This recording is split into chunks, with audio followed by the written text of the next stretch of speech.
Hello viewers, I am Sohel from Texas. Today I am going to talk about Munsell 100 hue test.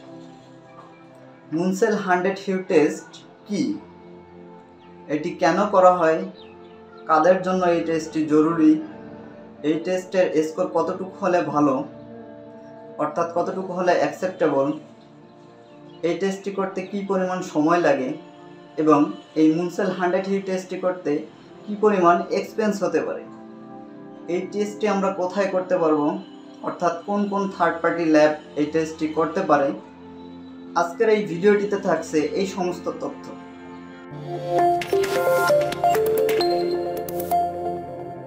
TexHut is a textile YouTube channel. Munsell 100 hue test কি? এটি আসলে একটা colour blind test, অর্থাৎ কারো কোনো কালারের প্রতি blindness আছে কিনা সেটা জানার জন্য এই মুনসেল 100 হিউ টেস্টটি করা হয়ে থাকে। ভিউয়ার্স, শুরুতেই দেখতে পাচ্ছেন বিভিন্ন ধরনের কালার টাইলস। এই কালার টাইলসগুলোর বিপরীতে রয়েছে একটা নির্দিষ্ট করে নাম্বার, যেটা 1 থেকে 85 পর্যন্ত। দেন দেখতে পাচ্ছেন ফান্ডস ও মুনসেল 100 হিউ টেস্টের একটি ব্যাগ, আর ব্যাগের ভিতর রয়েছে 4টি আলাদা আলাদা শেডের বক্স।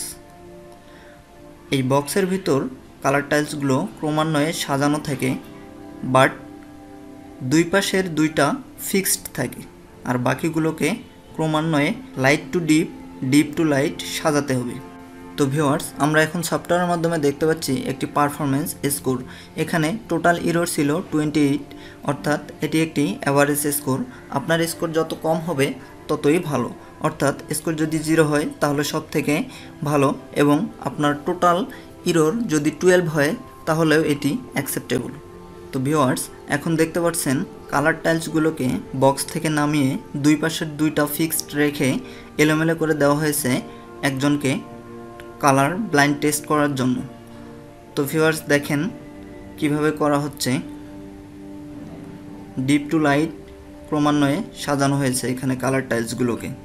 তারপর বক্সটিকে কাভার দ্বারা আবৃত করে দেখা হবে যে তার ইরর স্কোর কতটি। এভাবে একটি একটি করে 4টি সেট কমপ্লিট করতে হবে। তারপর মুনসেল 100 হিউ টেস্ট সফটওয়্যারের মাধ্যমে এটিকে স্কোরিং করা হবে। ভিউয়ার্স, দেখেন সফটওয়্যারের মাধ্যমে কিভাবে স্কোরিং করা হয়ে থাকে। কালার টাইলসের বিপরীতে যে নাম্বারগুলো থাকে সেই নাম্বারগুলো দেখে দেখা হয় যে কয়টা ভুল স্কোর। তো এখানে 8-9-এর মধ্যে ভুল এবং 32-33-এর মধ্যে ভুল, অর্থাৎ এভাবে অ্যানালাইসিস করে দেখা যায় যে তার টোটাল ইরর স্কোর ছিল 12, অর্থাৎ এটি একটি সুপারিয়র স্কোর। আর আরেকটা করে দেখা গেল যে তার স্কোর 28, অর্থাৎ এটি একটি অ্যাভারেজ স্কোর, যেটি লাল বৃত্ত দ্বারা দেখানো হয়েছে। তো ভিউয়ার্স, আসলে এভাবেই একটি মুনসেল 100 হিউ টেস্ট করা হয়ে থাকে। সো ভিউয়ার্স, আপনাদের যদি মুনসেল 100 হিউ টেস্ট সম্পর্কে আরও কিছু জানার থাকে তাহলে নিচে কমেন্ট করে জানাতে পারেন।